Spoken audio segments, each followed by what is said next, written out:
আমি এইখান থেকে অত্যন্ত বড় আরেকটা ইস্যুয়ে আসব এবং ঘটনাচক্রে আজকে আমাদের স্টুডিওতে একজন অতিথি একেবারে সরাসরি যাকে নিয়ে মামলা, যার বাড়িতে রেড, বিচারপতি, মাননীয় বিচারপতি কলকাতা হাইকোর্টের তীর্থঙ্কর ঘোষ। আজকে আপনারা সবাই জানেন আশফাকুল্লাহ নাইয়ার বাড়িতে যে তল্লাশি তা নিয়ে তিনি আদালতের দ্বারস্থ হন। মাননীয় বিচারপতি তীর্থঙ্কর ঘোষ তিনি আজকে বললেন যে অভিযোগকারী তো রোগী নন, থানায় গেলেন আর মামলা শুরু করে দিলেন। বহু ক্ষেত্রে তো আপনারা জিডি করে ফেলে রাখেন, গোটা প্রক্রিয়ায় আমরা হতাশ। পাশাপাশি বলেন যে আশফাকুল্লাহ নিজেকে ইএনটি বিশেষজ্ঞ বলে দাবি করেছে, তার প্রমাণ কোথায়? এমবিবিএস হিসেবে আশফাকুল্লাহ নাইয়া তো প্র্যাকটিস করতেই পারেন, প্রেসক্রিপশন ছাড়া কি করে মামলা রুজু করলো পুলিশ? একেবারে সরাসরি প্রশ্ন করলেন। আমি প্রথমে প্রতিবেদনটা দেখাবো, তারপর সব পক্ষের কাছে আসবো, ডক্টর নাইয়ার কাছেও আসবো। অত্যন্ত অপ্রিয় একটা প্রশ্ন, কিন্তু তার আগে প্রতিবেদন। থানায় অভিযোগ এলো আর মামলা শুরু হয়ে গেল। বহু ক্ষেত্রে তো শুধু জেনারেল ডায়েরি করে ফেলে রাখেন। আরজিকর আন্দোলনের অন্যতম মুখ জুনিয়র চিকিৎসক আশফাকুল্লাহ নাইয়ার মামলায় পুলিশের ভূমিকায় এভাবেই ক্ষোভ প্রকাশ করলেন হাইকোর্টের বিচারপতি তীর্থঙ্কর ঘোষ। পুলিশের উদ্দেশ্যে বিচারপতি প্রশ্ন করেন, আশফাকুল্লাহ নিজেকে ইএনটি বিশেষজ্ঞ বলে দাবি করছেন, এমন প্রমাণ কোথায়? প্রেসক্রিপশন ছাড়া কিভাবে মামলা রুজু করা হলো? পাশাপাশি বিচারপতি স্পষ্ট করে বলেন, এমবিবিএস হিসেবে প্র্যাকটিস করতেই পারেন আশফাকুল্লাহ নাইয়া। যে কোনোভাবে আন্দোলনকারী এবং যারা আন্দোলন আছে তাদেরকে কোনোভাবে কেউ সাপ্রেস করাটা কোনো অ্যাঙ্গেলে আমার মনে হয় ঠিক হবে না। আরজিকর আন্দোলনের অন্যতম প্রধান মুখ জুনিয়র চিকিৎসক আশফাকুল্লাহ নাইয়া। ধর্ণা অবস্থান থেকে মিছিল কিংবা মুখ্যমন্ত্রীর সঙ্গে মুখোমুখি বৈঠক, সবেতেই সামনের সারিতে ছিলেন তিনি। সম্প্রতি আশফাকুল্লাহ নাইয়ার বিরুদ্ধে নিয়ম ভেঙে ভুল পরিচয় দিয়ে প্রাইভেট প্র্যাকটিস করার অভিযোগ তোলা হয়। সিঙ্গুরের একটি হেলথ সেন্টারের এই পোস্টারে ইএনটি বিভাগের পোস্ট গ্র্যাজুয়েট ট্রেনি আশফাকুল্লাহ নাইয়াকে ইএনটি বিশেষজ্ঞ হিসেবে উল্লেখ করা হয়েছিল। সেই ছবি সামনে আসতেই রাজ্য মেডিকেল কাউন্সিলের কাছে আশফাকুল্লাহ নাইয়ার বিরুদ্ধে অভিযোগ জানায় West Bengal junior doctors association. তারপরই তড়িঘড়ি 7 দিনের মধ্যে ব্যাখ্যা চেয়ে চিঠি পাঠায় রাজ্য মেডিকেল কাউন্সিল। এরপর আচমকায় তার কাকদ্বীপের বাড়িতে পৌঁছে যায় পুলিশ। তাকে না পাওয়ায় পরের দিনই জুনিয়র চিকিৎসক আশফাকুল্লাহকে ডেকে পাঠায় সল্টলেকের ইলেকট্রনিক্স কমপ্লেক্স থানা। অভিযোগ ওঠে, আরজিকর কাণ্ডে পথে নামাতেই প্রতিহিংসা পরায়ণ হয়ে উঠেছে রাজ্য সরকার। এরই মধ্যে পুলিশি তলব এড়াতে হাইকোর্টে মামলা দায়ের করেন আশফাকুল্লাহ নাইয়া। সেই মামলাতেই মঙ্গলবার বিচারপতি তীর্থঙ্কর ঘোষ বলেন, কোনো রোগী কি আশফাকুল্লাহ নাইয়ার বিরুদ্ধে অভিযোগ জানিয়েছেন? এটা একটা অস্পষ্ট এফআইআর। যিনি অভিযোগ দায়ের করেছেন তিনি রোগী নন, থানায় গেলেন আর মামলা শুরু করে দিলেন। পুলিশের উদ্দেশ্যে কার্যত ক্ষোভ প্রকাশ করে বিচারপতি বলেন, বহু ক্ষেত্রে তো জেনারেল ডায়েরি করে ফেলে রাখেন। এইটা হচ্ছে রাজ্য সরকারের প্রবল একটা প্রতিহিংসার আজকে এখানে একটা বিষয়।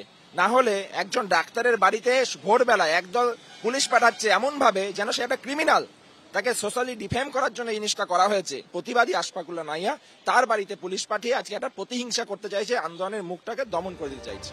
বিচারপতি আরো বলেন, গোটা প্রক্রিয়ায় আমি হতাশ, কারণ এফআইআর দায়ের করতে গেলে ন্যূনতম কিছু তথ্য এবং সামগ্রী প্রয়োজন হয়। কেস ডায়েরি তলব করেছেন বিচারপতি তীর্থঙ্কর ঘোষ। বুধবার এই মামলার ফের শুনানি। সৌভিক মজুমদার, ব্রতদীপ ভট্টাচার্য, ঝিলম করঞ্জাই, এবিপি আনন্দ। বিশ্বনাথ, শুধু এই এফআইআর এর উপর ভিত্তি করে ডক্টর নাইয়াকে তলব করা হয়েছে তা নয়, তার আগে তার বাড়িতে, প্রত্যন্ত গ্রামের বাড়িতে ছোট ভাই বোন আছে যেখানে ডক্টর নাইয়া তখন আরজিকরে অন ডিউটি কাজ করছেন, সেখানে ভোরবেলা মানে কার্যত কাক ভোরে 30 থেকে 40 জন পুলিশ সেখানে গিয়ে রেড করলো। আমি বলছি আজকে মাননীয় বিচারপতি তীর্থঙ্কর ঘোষ বলেছেন যে গোটা প্রক্রিয়ায় আমি হতাশ। এফআইআর করতে গেলে তো ন্যূনতম তথ্য প্রমাণ থাকতে হবে, বিচারপতিকে মনে করে দিতে হচ্ছে। সুমনদা, বারবার দেখা যাচ্ছে যে শাসক দল যদি কারো বিরুদ্ধে টার্গেট করে তাহলে থার্ড পার্টি কাউকে দিয়ে একটা এফআইআর করায়, বা থার্ড পার্টি কাউকে দিয়ে একটা কমপ্লেন করায়, বা থার্ড পার্টি কাউকে দিয়ে এক ধরনের অভিযোগ আনে, এবং তারপরে পুলিশ তৎপর হয়ে একদম সরাসরি মামলা এবং নির্যাতন। কয়েকদিন আগে পঙ্কজদাকে হারিয়েছি। পঙ্কজদার ঘটনাটা কি? বক্তৃতার পরে কি মানে সোশ্যাল মিডিয়া কয়েকটা লোক নামলো, তারপরে পঙ্কজদাকে মানে অপমান করা হলো, ডাকা হলো, মামলা করা হলো, এবং শেষ পর্যন্ত মানুষটা আমাদেরকে হারালাম। আমার প্রশ্ন হচ্ছে যে এটা দিনের পর দিন কী করে চলে? মানে বারবার কোর্টেও বলছে যে এ রাজ্যে গত বেশ কয়েকটা বছর ধরে আইনের শাসনের পরিবর্তে শাসকের আইন। আপনি আমায় বলুন, এই ডক্টর নায়ার কেবলমাত্র প্রতিবাদ করেছে। আপনার মনে থাকতে পারে যখন ওই ধর্ণা চলছিল তখন কেবলমাত্র একজন ব্যাচ পরে তিনি অন ডিউটি একজন ডাক্তারবাবু কাজ করছিলেন, তাকে নিয়ে একটা টি-শার্ট পরে তিনি সরকারি ডিউটি করছিলেন, এবং তাকে যেভাবে অপমান করে নিয়ে যাওয়া হলো, হয়েছে। মানে আমি বলছি যে এটা কতদিন ধরে চলবে? নায়ারের বাড়িতে যেভাবে মানে মধ্যরাতে বা শেষ রাতে পুলিশ গেছে, এটা কোনো মানে মানে ভদ্র সমাজে হতে পারে? মানে একটাই উদ্দেশ্য যে ভাই তোমাকে থ্রেট করব, তুমি কেন মানে গণতান্ত্রিক ব্যবস্থায় কথা বলছো? মানে আপনি বলছিলেন যেহেতু আরজিকর আন্দোলনের প্রধান মুখ সেই জন্য পুলিশি তৎপরতা। কিন্তু আমি উল্টো দিক থেকে ডক্টর নাইয়ার কাছে আসবো। আপনি MBBS পাশ করা ডাক্তারবাবু, চুটিয়ে প্র্যাকটিস করতে পারেন, কিন্তু MA CNT এইটা নিয়ে আপনার কি বক্তব্য? এটা লেখা তো একেবারে অন্যায়। দেখুন, এই যে লেখা, কে লিখলো, কারা লিখলো, এটা ন্যায় কি অন্যায়, আমার মনে হয় বিচারপতির আন্ডারে এরকম একটা জিনিস হচ্ছে। আমার মনে হয় মামলা যেহেতু বিচারাধীন, এ ব্যাপারে আমার কোন রকম মন্তব্য করার ঠিক হবে না। কিন্তু আপনি লিখেছেন কি? আপনার জ্ঞান তো এই পোস্টার ছাপানো হয়েছে? অবশ্যই আমার জ্ঞান তো হয়নি, কিন্তু যেহেতু মামলা বিচারাধীন, আমার মনে হয় এই ব্যাপারে আমার সক্রিয় কমেন্ট করাটা আমার একদম ঠিক হবে না। আমরা কথা বলবো। আমরা প্রশ্ন জানতে চাই, ওই লিফলেট কি আপনার দ্বারা প্রচারিত? আপনি লিখেছিলেন? আবার বলছি যে যেহেতু মামলা বিচারাধীন, আমার কমেন্ট করা ঠিক হবে না। আমার মনে হয় এই ব্যাপারটা যাদের যেখানে ওই পেশেন্ট দেখার ব্যাপার হয়েছে তাদের কাছে জানলে আমার মনে হয় তারা উত্তরটা আরো ভালো দিতে পারে। বলার ছিল বলে যেটা চলে যায়। আজকের এই আরজিকরের জাজমেন্টের পরে একটা জাস্ট 2 মিনিট, আমাকে 1 মিনিট একটা টাইম দেবেন, যেটা আমার বেশি ফিল হয়েছে। সেটা হলো আজকের বিভিন্ন বিচার আমরা দেখছি, কামদুনি, ফারাক্কা, জয়নগর, হেনা তেনা নানান উদাহরণ দিয়ে বিভিন্ন রাজনৈতিক পর্যালোচনা চলছে। কিন্তু সুমনদা, আমার মনে হয় যে আমরা যেমন ইন্টারনাল মেডিসিন, ডাক্তারিটা না 4th ইয়ারে পড়া হয়, আর প্রিভেন্টিভ মেডিসিনটা 3rd ইয়ারে পড়া হয়। তো আজকের এই যে ঘটনাগুলো ঘটে, কে ফাঁসি পেলো, কে যাবজ্জীবন হলো, এই বিশ্লেষণটা চলবে, সবসময়ই চলবে। কিন্তু সুমনদা, এটা কি কোনোদিন ভেবে দেখেন যে এই ঘটনাগুলো ঘটছে কেন? এরকম কোনো কি সিস্টেম কখনোই কোনো শাসন করতে পারবে না যে এই ঘটনাগুলো যাতে না ঘটে?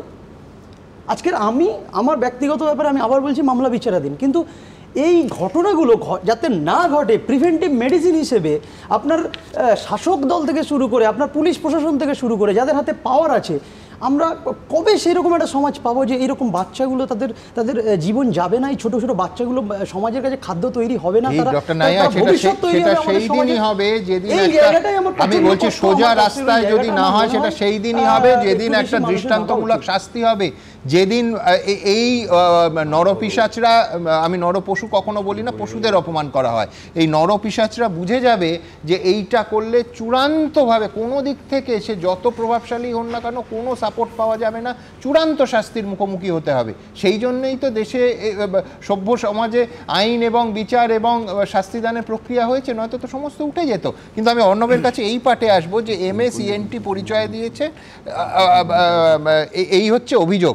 মাননীয় বিচারপতি যে প্রশ্ন তুলেছেন যে সিঙ্গুরে একটা পোস্টার পড়েছে তার জন্য বাড়িতে রেড, আমি বলছি যে কোনো প্রেসক্রিপশানে পাওয়া যায়নি এখনও পর্যন্ত। মাননীয় বিচারপতি যা বলেছেন সেটা হচ্ছে, এক, যে ডক্টর নাইয়া ENT বিশেষজ্ঞ হিসেবে কোথাও নিজে দাবি জানিয়েছেন বা প্রেসক্রিপশান ছাপিয়েছেন, এর কোনো প্রমাণ পাওয়া যায়নি। 2, কোনো রোগী এই অভিযোগ জানায়নি যে তিনি বিভ্রান্ত হয়ে ডক্টর নাইয়ার কাছে গেছেন, উনি ENT বিশেষজ্ঞ নন কিন্তু ENT বিশেষজ্ঞ পরিচয় দিয়েছেন।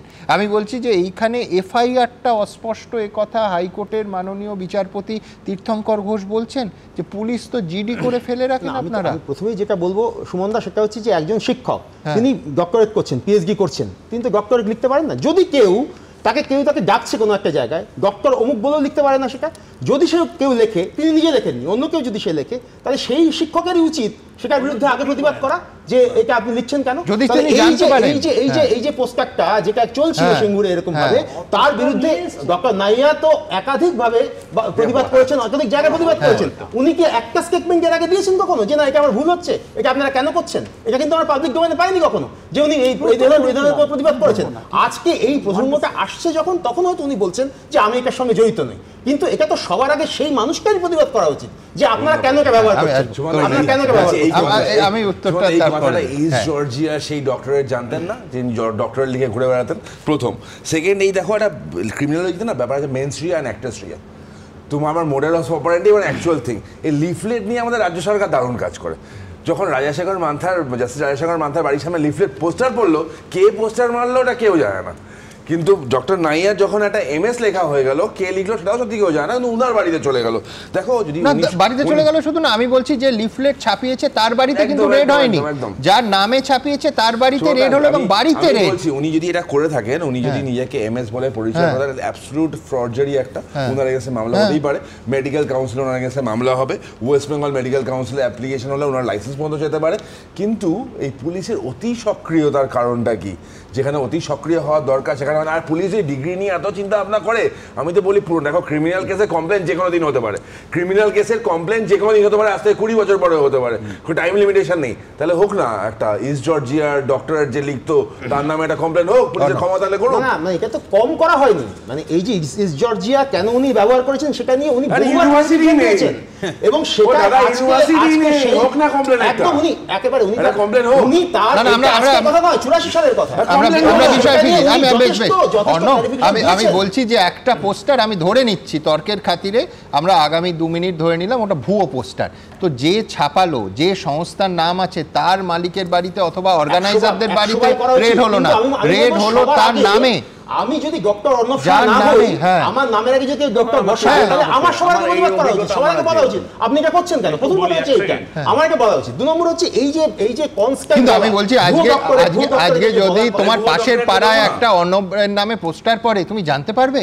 না না, এটা এখানে তো উনি যাচ্ছিলেন প্রতি মঙ্গলবার করে, এটা একদিনের ঘটনা নয়, এটা চলছিল ওখানে। জর্জিয়ার ডক্টরেট রাজশেখর মান্থা বিচারপতি, তার বাড়ির সামনে পোস্টার, অপরাধীটা ধরা পড়ে না, আর আশফাকুল্লাহ নাইয়া তার বিরুদ্ধে হয়। এটা পশ্চিমবাংলায় সিস্টেম হয়ে গেছে, এখানে শাসকের আইন চলে। কারণ ডাক্তাররা সব টার্গেট। এই আরজি করের ঘটনায় ডাক্তাররা যেভাবে মুখর হয়েছে, তার জন্য বেওয়ারি স্যালাইনে প্রসূতি মারা গেলে, বেওয়ারি স্যালাইনে প্রসূতি মারা গেলে মিথ্যে মামলা হয়। আপনি শুনে নিন সুমনদা, যখন ডাক্তারবাবুরা নির্যাতিত তার বিচারের দাবিতে ধর্মতলায় অনশন করতে, তখন বাঁকুড়ায় ওনাদের একজন সহকর্মীর বাড়িতে মারা গেছে। ওই বামেলিজম আপনাদের কমিয়ে দিয়েছে। শোনেন না, আসলে এই জায়গায় নিয়ে এসেছি আপনারা বামেলিজম। আমি এই বামেলিজম প্রতি মুহূর্তে যেহেতু তিনি একটা বড় জায়গা থেকে মাঝরাতে চোরেরা পুলিশকে আসেন, এই রাজ্যে বহুবার আপনি ভুয়ো ডাক্তার আবিষ্কার করেছেন, ভুয়ো ডাক্তার দেখিয়েছেন, ভুয়ো শিক্ষক দেখিয়েছেন, ভুয়ো পিএইচডি ডিগ্রিধারী রাজনৈতিকবিদ দেখিয়েছেন। কিন্তু আমার প্রশ্নটা হচ্ছে যে মোটিভটা যদি দেখেন, বেসিক্যালি হলো যে ভাই তুমি আমাদের রাজ্যে ভুয়ো শিক্ষক তো এসএসসি নিয়োগ করেছে একেবারে, এবং কোর্টে তারপর স্বীকারও করেছে। ঠিক, ভুয়ো শিক্ষক রাজ্য সরকারে নিয়োগ করে, মানে এসএসসির মাধ্যমে, সেটা তো বলে উঠে। আমার প্রশ্ন হচ্ছে যে আশফাকুল্লাহ যদি কোনো টেকনিক্যালি ভুল করে, নিশ্চয়ই মেডিকেল কাউন্সিল আছে, তারা তাদের মতন করে তদন্ত করবে, তাদের বিরুদ্ধে ব্যবস্থা করবে ইত্যাদি। কিন্তু পুলিশের এই তৎপরতার সাথে সরাসরি আন্দোলনকারীর আন্দোলনের সম্পর্ক আছে। মানে আপনাকে বলছি, আরজি করের আন্দোলনকে যে কোনোভাবে দমন করা, তাদের পেছনে মানে যে লাগা, তার কারণ হলো ওই সময় যে ডিফেস হয়েছিল, সরকারের যে মুখ পুড়েছিল, এখন সেইটা প্রতিশোধ হিসাবে কিন্তু এই ব্যবস্থাগুলো হচ্ছে। এই প্রতিশোধের রাজনীতি যদি দিনকে দিন পশ্চিমবাংলায় বাড়ছে, বিরোধী রাজনৈতিক দলের প্রতি দেখে আমরা অভ্যস্ত, কিন্তু এখন সাধারণ নাগরিকদের প্রতি যারা আন্দোলন করেছে, সাধারণ নাগরিকরা যারা মানে রাত্রি জাগো আন্দোলনে সামিল হয়েছিল, তাদের বিরুদ্ধে কি বক্তব্য রাখছে তৃণমূল কংগ্রেস এবং তার মানে নেতারা? বলছে তাদেরকে বয়কট করতে হবে। একদম ভুল। এই 3 মাস ধরে এই আন্দোলন চলেছে, আপনি দেখেন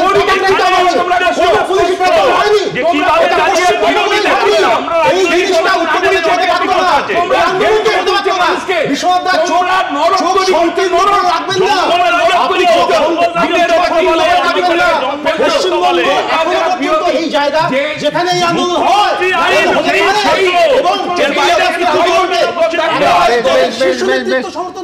শিল্পীদের।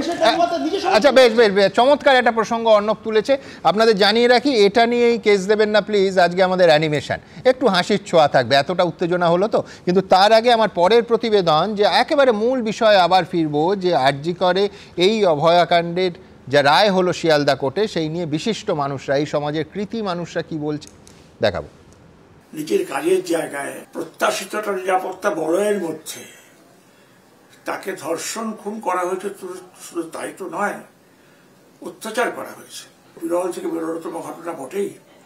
তারপরে দেখো, সমস্ত বাংলায় এবং বাংলার বাইরে সমস্ত পৃথিবী জুড়ে প্রতিবাদ আন্দোলন হয়েছে, রাত দখল হয়েছে, আরো অনেক কিছু হয়েছে। এমনি এমনি হয়নি। নৃশংসতাকে লোকে সহ্য করতে পারেনি। অবশ্যই বিরল থেকে বিরলতম ঘটনা, নৃশংস ঘটনা, বিরলতম, নিকৃষ্টতম, সম্পূর্ণভাবে অবিশ্বাস্য ঘটনা। সরকারি হাসপাতালে এমন একটি ঘটনা, চিকিৎসকের নৃশংস হত্যা ঘটে গেল, যার জন্যে ঘটল, যে প্রশাসনের ব্যর্থতার জন্যে বলবো না, সুপরিকল্পিত ব্যবস্থাপনার জন্যে ঘটল, সেটাও কি বিরলতম ঘটনা নয়? আমার মনে হয় যে এসব সবটাই তো সবটার সঙ্গে জড়িয়ে, যা তদন্ত হয়েছে সেই অনুযায়ী রায় হবে। তো হয়েছে, আইন তো আইনের যা পেয়েছে তা দিয়েই বলেছে, হতাশ, এটুকুনি বলার। আবার সেই একই প্রশ্ন, বিরলের মধ্যে বিরলতম ঘটনা কি নয়? রেয়ারেস্ট অফ দ্য রেয়ার নয়? কেন নয়? আর দুটো প্রশ্ন আবার বলবো। এক হচ্ছে যে একজন সরকারি হাসপাতালে সরকারি কাজ করে চিকিৎসক 36 ঘন্টা ডিউটি করে সেখানে ধর্ষিতা এবং খুন হতে হলো, এবং কারা করলো? কলকাতা পুলিশের সিভিক ভলেন্টিয়ার, সে একেবারে এই দুষ্কর্মটি করলো, অর্থাৎ যার রক্ষা করার কাজ সে রক্ষা না করে প্রাণ কেড়ে নিল, রক্ষকই ভক্ষক হলো। একেবারে স্পষ্ট করে এই প্রশ্ন বারবার উঠছে, কেন এই অপরাধ রেয়ারেস্ট অফ দ্য রেয়ার নয়, যে অপরাধে গোটা রাজ্যের, গোটা দেশের, এমনকি আন্তর্জাতিক ক্ষেত্রেও মানুষ শিউরে উঠেছিলেন। আরজিকর মেডিকেলে তরুণী চিকিৎসককে ধর্ষণ খুনের ভয়াবহ ঘটনাকে বিরলের মধ্যে বিরলতম বলে মনে করেননি শিয়ালদা কোর্টের বিচারক অনির্বাণ দাস। এই রায় হতাশ অনেকেই। এই প্রেক্ষাপটে উঠে আসছে সাম্প্রতিককালের একাধিক মামলার উদাহরণ, যেখানে অপরাধকে রেয়ারেস্ট অব দ্য রেয়ার বলে উল্লেখ করেছেন বিচারক। যেমন 2019-এর 8ই অক্টোবর মুর্শিদাবাদের জিয়াগঞ্জে খুন করা হয় পেশায় শিক্ষক বন্ধু প্রকাশ পাল, তার অন্তঃসত্ত্বা স্ত্রী ও 7 বছরের সন্তানকে। এই ঘটনাকে বিরলের মধ্যে বিরলতম আখ্যা দিয়ে দোষীকে ফাঁসির সাজা দেয় আদালত। 2022 সালের 2রা মে বহরমপুরের কলেজ ছাত্রী সুতপা চৌধুরী হত্যা মামলায় ফাঁসির সাজা হয় দোষী সুশান্ত চৌধুরীর। এক কলেজ ছাত্রীকে 42 বার ছুরি দিয়ে কুপিয়েছিল সে। 2024 সালের 28শে নভেম্বর বিষ্ণুমাল হত্যাকাণ্ডে 8 জনকে ফাঁসির সাজার নির্দেশ দেয় চুঁচুড়া আদালত। ত্রিকোণ প্রেমের জেরে নৃশংসভাবে খুন করে দেহ 6 টুকরো করে কাটা হয়। এমনকি খুনের পর ধর থেকে মুন্ডু আলাদা করে সেই কাটা মুন্ডুকে চড় মারা হয়। এই ঘটনাকেও বিরলের মধ্যে বিরলতম আখ্যা দিয়েছিলেন বিচারক।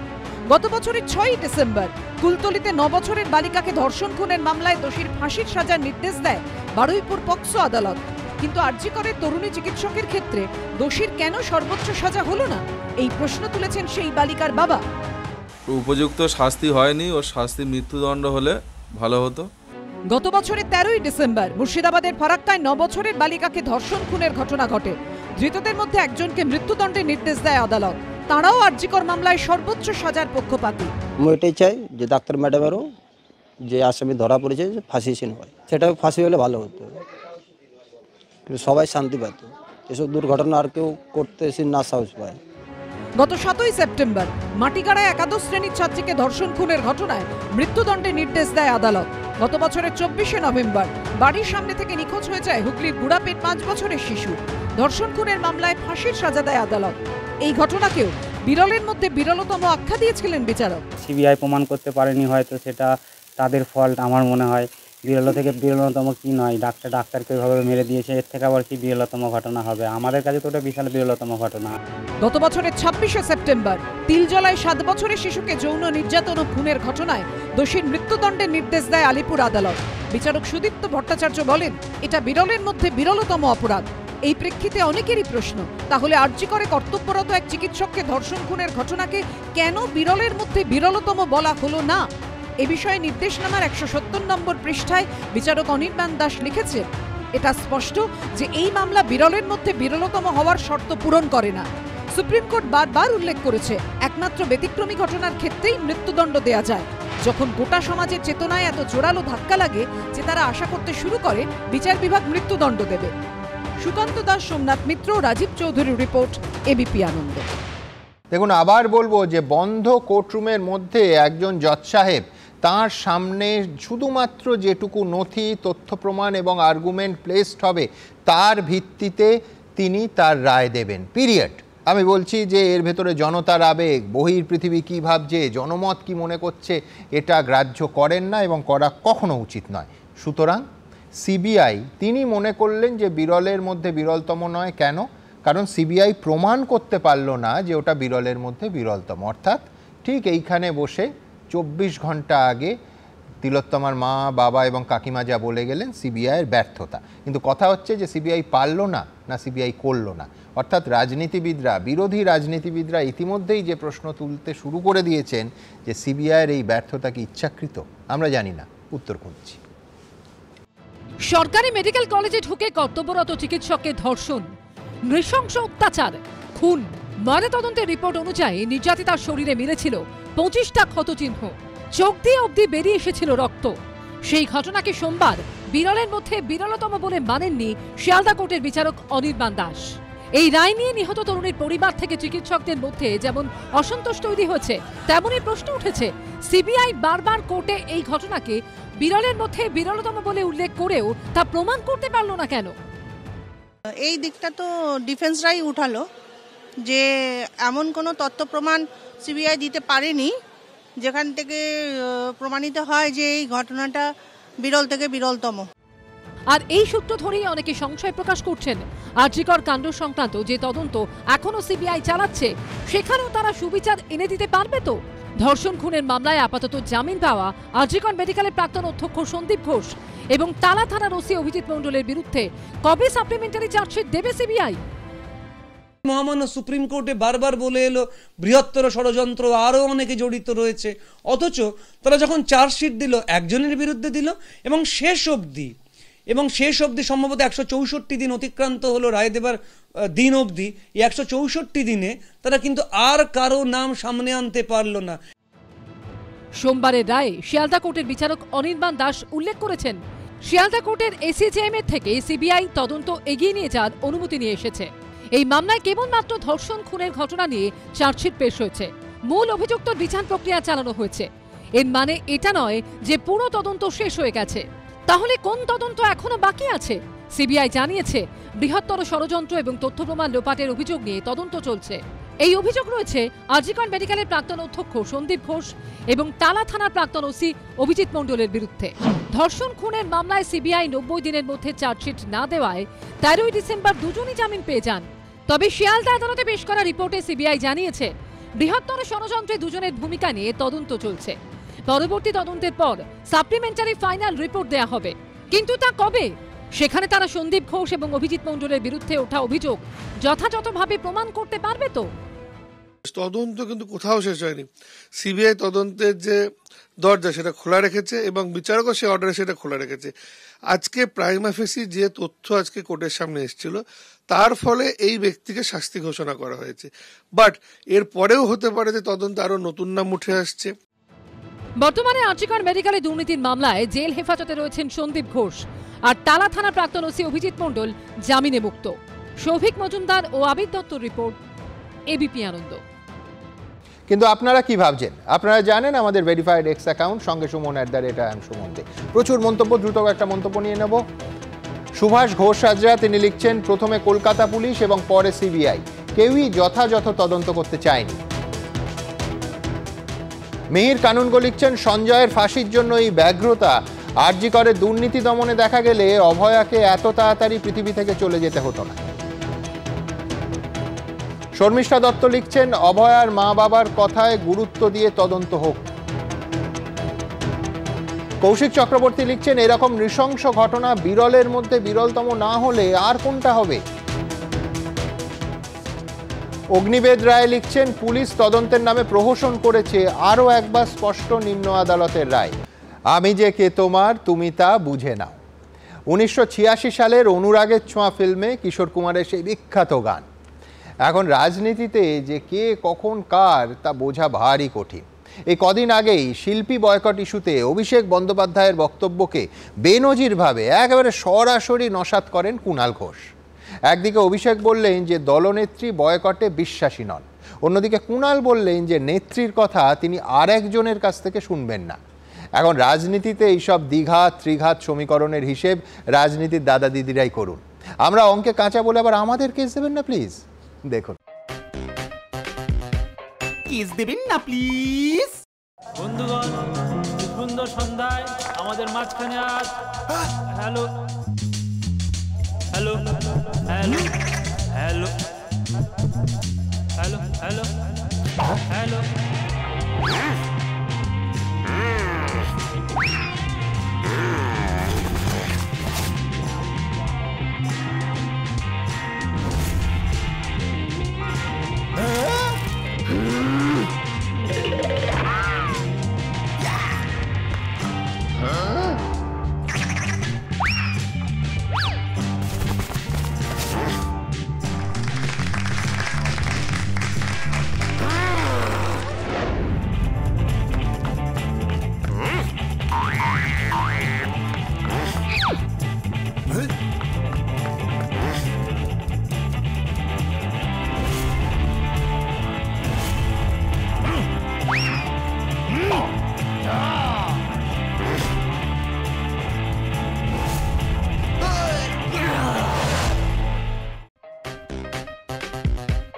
কিস দেবেন না প্লিজ।